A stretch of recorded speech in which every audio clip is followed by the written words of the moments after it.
आइए इसके बाद आगे क्या होता है। ध्रुव जी महाराज ने अपना जीवन बड़े आनंद से बिताया और एक बार राज्य संभालते संभालते बाद में क्या हुआ कि इनका जो भैया उत्तम है एक बार यक्षों के साथ भिड़ गए, उसकी मौत हुई। ध्रुव जी ने बदले में चित्रंगड़ी सेना बनाई और युद्ध करने जाने लग गए। तब श्री मनु जी महाराज आए और इनको समझाया कि पुत्र ये तुम्हारा काम नहीं, तो अपने उत्पाती भाई के लिए क्यों इतना हिंसा करते हो, तुम तो भगवान के भजन का आनंद लो। और बस तभी से सब राजपाट छोड़ करके ध्रुव जी भी मन में भगवान की भक्ति के लिए निकल गए। और अपने अंतिम क्षणों में आप जानते हो क्या हुआ उनके साथ में, जब भगवान के पार्षदगण लेने आए ना उनको, तो साथ में एक देवी जी भी आई। भगवान के पार्षदों से पूछा कि कौन है, तो वे बताते हैं कि ये मृत्यु देवी है, इनसे कहो सिर झुकाए। और मृत्यु देवी ने सर झुकाया और हमारे ध्रुव जी महाराज मृत्यु के सर पर पैर रख करके और फिर उस विमान में चढ़कर पार्षदों के साथ भगवान के परम धाम को गए। उन्होंने मृत्यु पर भी विजय प्राप्त कर ली। ऐसे हुए श्री ध्रुव जी महाराज। इनके बाद में इस वंश में आगे उत्कल हुए, उत्कल के अंग अंग के बहन। इस प्रकार के कई राजाओं का ये क्रम यहाँ पे आगे बढ़ता जाता है। ये जो बहन हुए बड़े दुष्ट प्रवृत्ति के राजा हुए, बड़ा उत्पात मचाते थे। तो संतों को जब इन्होंने परेशान किया तो संतों की क्रोध दृष्टि में जलकर भस्म हुआ क्या फिर प्रश्न उठा कि कौन राज संभाले, कोई उत्तराधिकारी नहीं है। तो संतों ने इनके शरीर का जब मंथन किया तो इनके शरीर से भगवान के अंश अवतार पृथु जी महाराज का प्रागट्य हो गया। बोलो पृथु जी महाराज की। पृथु जी का आगमन हुआ, जिनका विवाह लक्ष्मी स्वरूपा कन्या देवी अर्ची के साथ में हुआ। इनके राज्य में सब कुछ बढ़िया चल रहा था, लेकिन ये देखते हैं कि धीरे धीरे सब आलसी होते जा रहे हैं, कोई कुछ काम नहीं करता। तो उन्होंने देखा, गौर किया कि कोई थोड़ी बहुत फसल नहीं करता तो फिर फल ही नहीं मिलता उसको उतना। तो उनको क्रोध आया पृथ्वी पर, तो पृथ्वी को मारने के लिए दौड़े। तब पृथ्वी गाय का रूप बनाकर उनके सामने आई और उनसे कहती है कि देखो राजन, मुझे मारने से तो आपकी समस्या का समाधान नहीं हो सकेगा। यदि आप चाहते हो कि आपकी प्रजा में खुशहाली छाए, प्रजा में सब तरफ हरियाली हो गए, तो उनसे कहो कि वो कर्म करें, क्योंकि कर्म प्रधान विश्व करी राखा, जो जस करहि सो तस फल चाखा, काहू न को सुख दुख करदाता, निज कृत कर्म भोग सब भ्राता। ये संसार कर्म प्रधान है, जो जैसा करता है वैसा फल मिलता है उसे। और आगे कर्मणा जायते जंतु कर्मणेव विलीयते, सुखम दुखम भयम क्षेमम कर्मणेवाभिपत्यते। ये कर्म के प्रति ये जो श्रेष्ठ ज्ञान है, ये जब पृथ्वी ने पृथु जी को दिया तो इसी से प्रभावित होकर पृथु जी ने भी ये सब अपनी प्रजा को बताया। परिणाम क्या निकला, पूरी प्रजा मेहनती हो गई और उनको फल भी अच्छा मिलने लग गया। अब क्या हुआ, पूरी प्रजा में सब तरफ खुशहाली छा गई, हरियाली छा गई, प्रजा प्रसन्न हो गई। अब राजा ने विचार किया कि प्रजा अब कर्म तो खूब कर रही है और अच्छे से कर रही है, पर अब भी वो धर्म नहीं कर रही, और बिना धर्म के तो मनुष्य पशु के समान है। यशा न विद्या न तपो न दानम, ज्ञानम न शीलम न गुणो न धर्म, ते मृत्यु रूपे भूमिभार भूतः, मनुष्य रूपे मृगास्य चरन्ति। शास्त्र क्या कहते हैं, जिसके पास न तप है, न ज्ञान है, न शील है, न गुण है, न धर्म है, वह मनुष्य इस मृत्यु लोक पृथ्वी पर मनुष्य के रूप में पर पशुओं के समान विचरण करता है। इसलिए धर्म का होना भी जीवन में बहुत जरूरी है। धर्म ही तो हमको जीने की कला सिखाता है, जीने का एक ढंग है। धर्म का अर्थ क्या होता है, धारी इति धर्म, जिसको जीवन में धारण किया जाता है, धर्म होता है। तो प्रजा धर्म नहीं कर रही, तो राजा ने यज्ञ शुरू किए, और जब 99 और 100 यज्ञ पूरे होने को आ गए, तब भगवान स्वयं 4 भुजा धारण करके श्री हरि प्रकट हो गए। बोलो विष्णु भगवान की, श्रीमन नारायण भगवान की। प्रकट होते ही कहते हैं, हे राजन, मैं तुमसे प्रसन्न हूँ, वरदान मांगो। अब वो क्या वरदान मांगते, उन्होंने कहा कि मुझे कुछ नहीं चाहिए। तब पृथु जी ने जब मना किया तो भगवान ने विप्राय में उनसे कहा कि नहीं नहीं, आपको कुछ तो मांगना पड़ेगा, मैं कुछ देना चाहता हूँ। तो कहा अच्छा प्रभु आप मुझे वास्तव में आप कुछ देना ही चाहते हो तो प्रभु आप एक काम करो कि आप मुझको 10,000 कान दे दो। इतना सुनते भगवान ने कहा अरे मूर्ख तू ये क्या मांग रहा है, आज का आदमी एक कान का ढंग से सदुपयोग नहीं कर पाता तो 10,000 कान का क्या करेगा। सुनकर के भृतु जी बोले प्रभु वो इसलिए क्योंकि मुझे आपकी कथा बड़ी अच्छी लगती है और कथा जब मैं सुनता हूँ ना तो 2 कानों से तो मुझे तृप्ति ही नहीं मिल पाती। अब मैं 10-10 हजार कानों से आपकी कथा सुनूंगा तब शायद तृप्ति मिल जाए। देखा पहले ऐसे लोग होते थे 10-10 हजार कान सुनने से भी भगवान की कथा में तृप्ति नहीं मिल पाती थी, और सुनना है और सुनना है। और आजकल के लोग, आज के आदमी को एक कान से कथा सुनने की फुर्सत नहीं। जब भी कहो कथा में आओ एक ही बार कल आऊंगा, आज बड़ा अर्जेंट काम है, कल आऊंगा कल। अच्छा और कल कभी नहीं आता, मनुष्य का काल जरूर आ जाता है। इसलिए तो कहा कल करे सो आज कल, आज करे सो अब, पल में प्रलय होएगी बहुरी करेगा अब। हम देखते हैं आजकल के जो बड़े बड़े पदस्थ जो लोग होते हैं वो थोड़ी ऊंचे पद पर क्या पहुंच जाते हैं, हवा में उड़ने लग जाते हैं। उन लोगों को वो क्या सोचते हैं, वो लोग इस तरह भगवान की कथाओं में आना या मंदिरों आदि में आना अपनी बेइज्जती समझते हैं, ऐसा सोचते हैं। जबकि उनको ये समझना चाहिए कि धर्म हमेशा ऊपर से नीचे ही आता है, नीचे से ऊपर नहीं जाता। धर्म आपकी बुजुर्गों के द्वारा आपको प्राप्त हुआ और आपके द्वारा आपकी आने वाली पीढ़ी को मिलेगा, ऊपर से नीचे हुआ कि नहीं। कहते हैं ना यथा राजा तथा प्रजा, जिस प्रकार राजा का चरित्र श्रेष्ठ होगा तो प्रजा तो अपने आप ही उससे सीख लेकर के अच्छा बने, तो होना चाहिए। फिर इसके बाद इन्होंने भगवान की कथा सुनते सुनते ही अपना जीवन निकाला और पृथु जी के वंश में आगे चलकर के इनके अंतर्ध्यान के हविर्धान और हविर्धान जी के वंश में आगे चलकर राजा प्राचीन वरही हुई। सज्जनों इनका ये जो राजा प्राचीन वरही है ना, ये स्वच्छंदकारी राजा, स्वच्छंदकारी राजा, मतलब जो मन में आता सो करते फिरते, अच्छा बुरे का कुछ ख्याल नहीं रखते, कभी किसी से पूछते नहीं, अपना दिमाग दौड़ा के जो उल्टा सीधा बनता सो कर देते। इन्हें कहीं से पता चल गया हमारे बाप दादाओं ने बहुत यज्ञ किए, तो यज्ञ भी किए, यज्ञ तो किए पर यज्ञ के बहाने घोड़ों और बकरों की बलि चढ़ा देते। कितनी निरपराध पशुओं की इन्होंने हत्या कर दी। सज्जनों ये नारद जी से देखा ना, नारद जी ने आयत करके इनको समझाने का प्रयास किया। नारद जी को देखते बोला अरे नारद जी मैं तो आपके दर्शन करके भाग्यवानों की गिनती में आ गया। नारद जी बताते हैं तू भाग्यवान नहीं, तू तो महापापी है भैया। बोले मैं महापापी कैसे, मैंने तो इतने यज्ञ किए।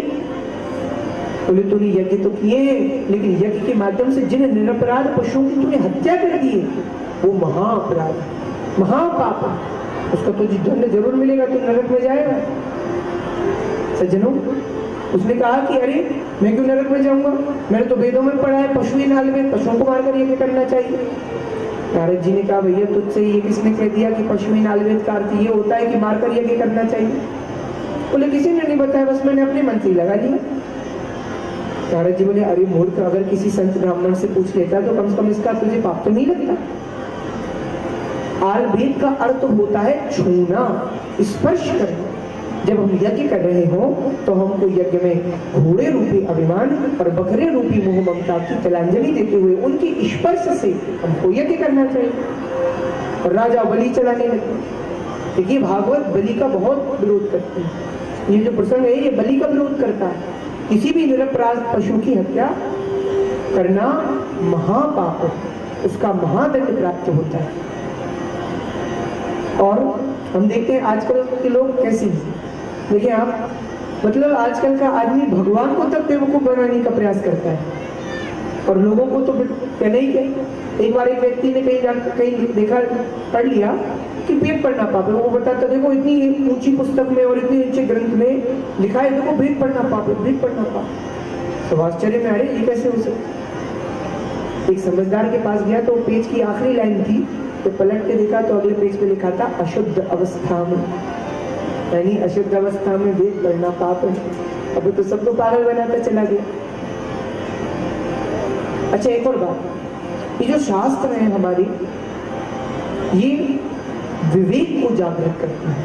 ये एकदम ऐसा नहीं कहते आदेश एकदम ये ही करो ये ही करो, नहीं, ये हमारे विवेक को जागृत करते हैं। इसलिए तो कहा गया सत्संग, ये जो कथा है, इससे हमें विवेक की प्राप्ति होती है। बिनु सत्संग विवेक न हो, पालोगे तो विवेक प्राप्त हो, और विवेक से फिर हम जो जीवन जिएंगे, और अगर उस जीवन को जीने में उस विवेक का हमने इस्तेमाल किया जो कि दिव्य जीवी हुआ, तो फिर कहना है कि हमारा जीवन तो सहजता से ही भवसागर से पार कर सकेगा।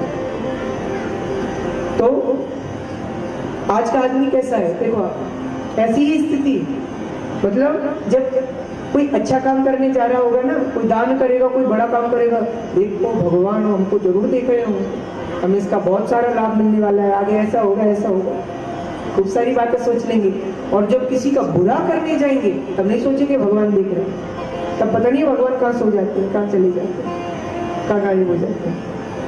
ये है स्थिति, जबकि भगवान तो व्यापक सर्वत्र समान रूप से हर जगह हर परिस्थिति में मौजूद है।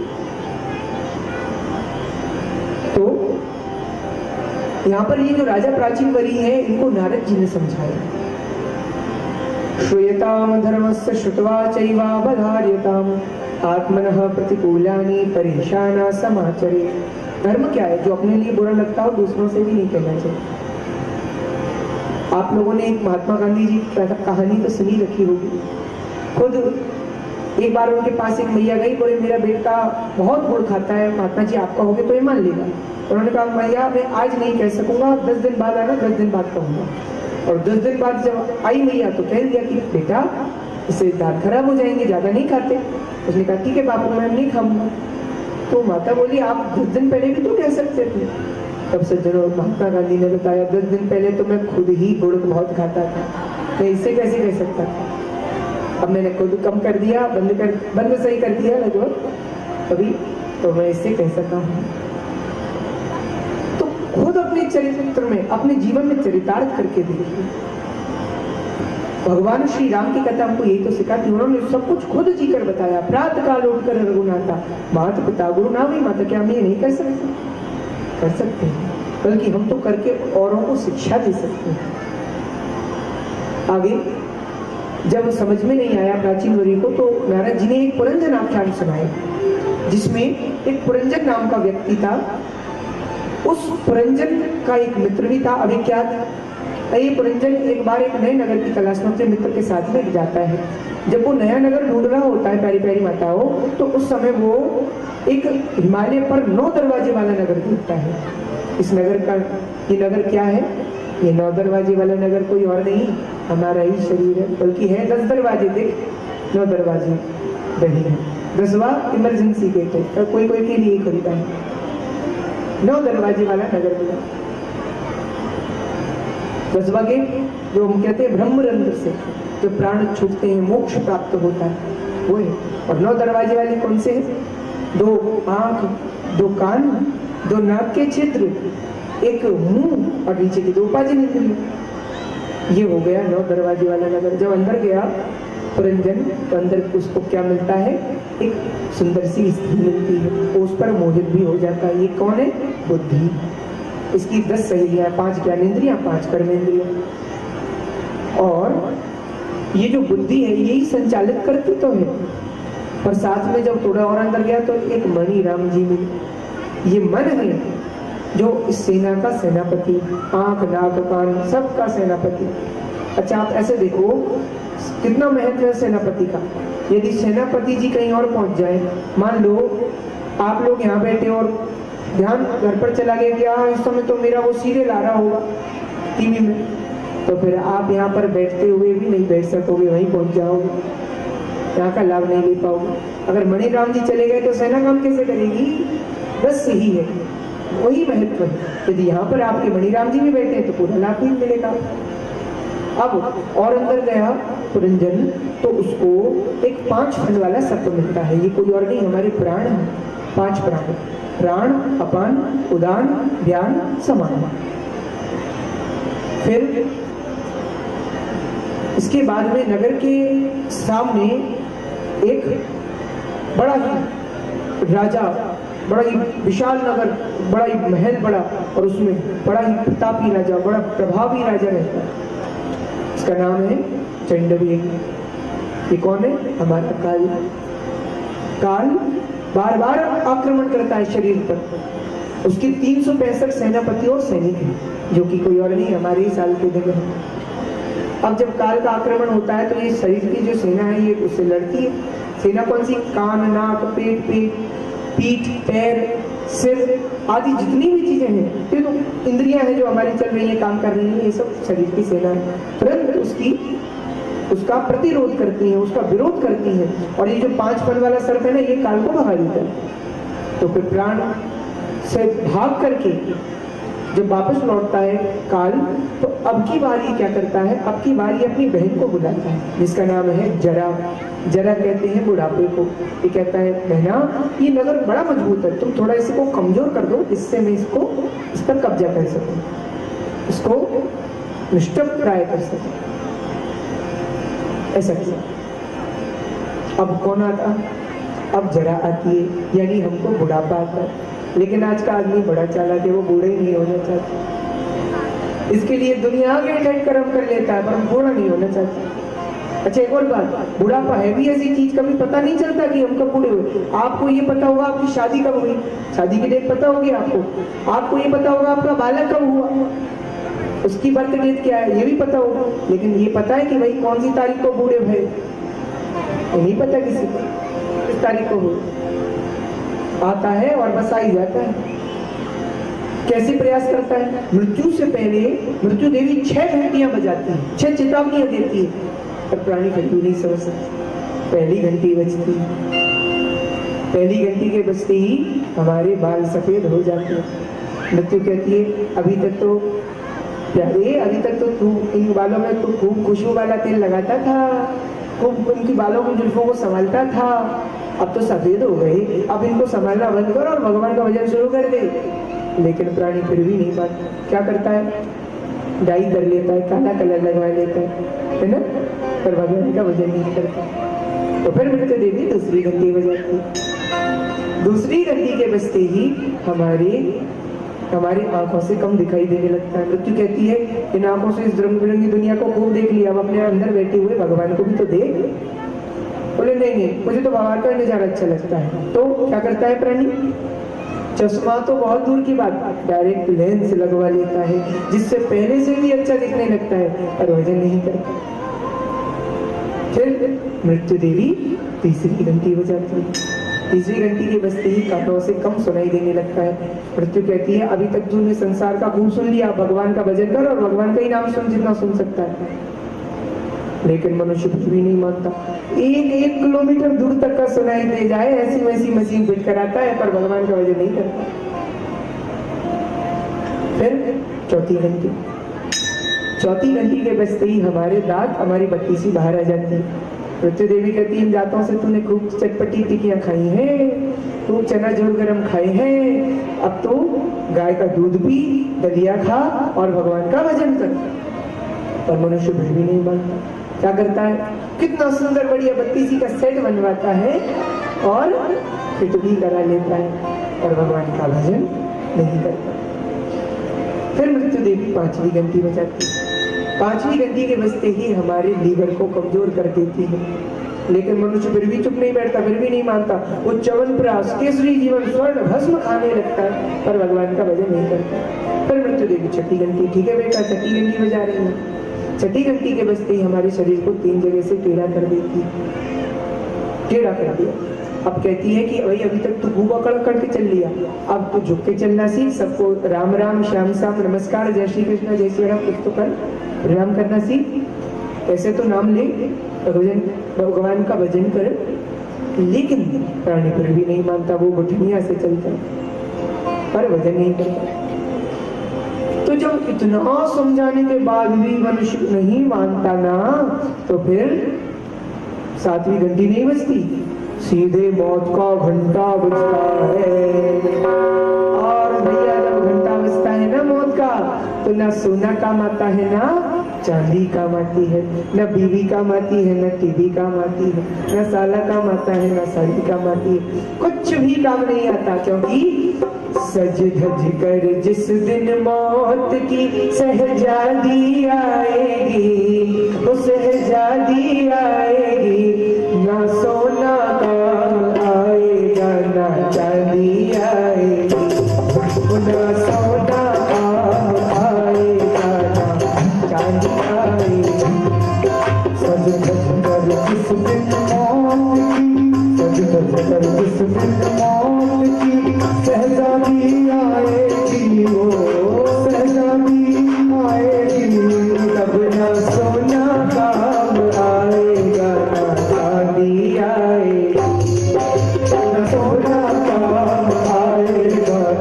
चांदी आएगी।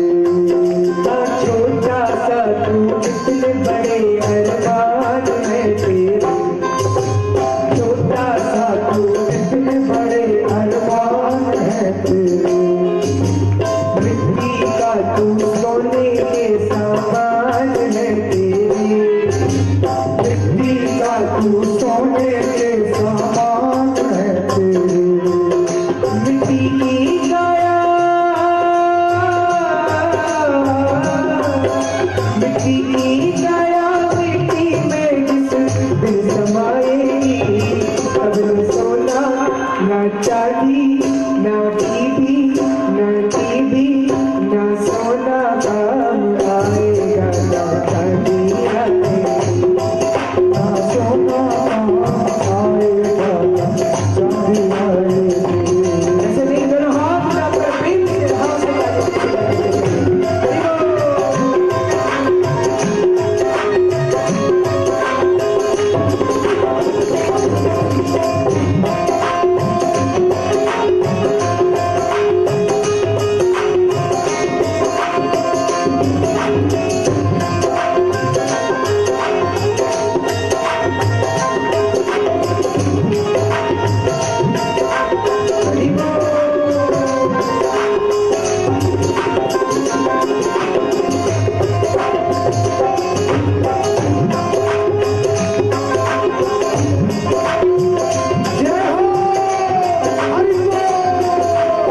पंछी है तू तोड़ पिंजरा छोड़ के उड़ जा, पंछी है तू छोड़ पिंजरा तोड़ के उड़ जा, और माया बहन के सारे बंधन छोड़ के उड़ जा, माया महल के सारे बंधन तोड़ के उड़ जा।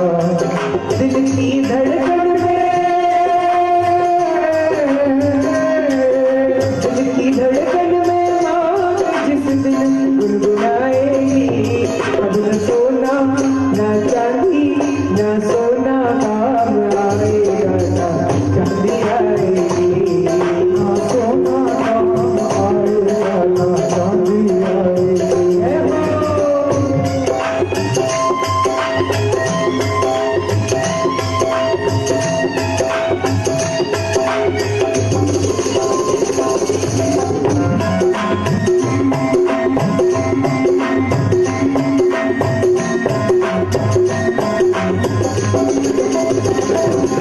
कर्मों का प्रताप तूने पाया मानव जन्म, कर्मों का प्रताप तूने पाया मानव जन्म। अब पाप में डूबा है क्यों ये तेरा दुश्मन, पाप में डूबा क्यों ये तेरा मूरत बन। ये पाप की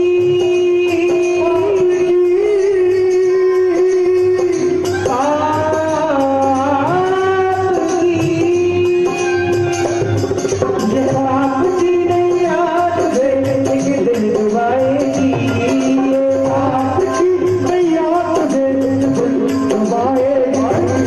न सोना न चांदी न सोना काम आएगा, न चांदी आएगी, न सोना आएगा, न चांदी आएगी। सज सज कर इस दिन मौत की शहजादी आएगी, शहजादी आएगी, तब न सोना काम आएगा, न चांदी आएगी। न सोना आएगा,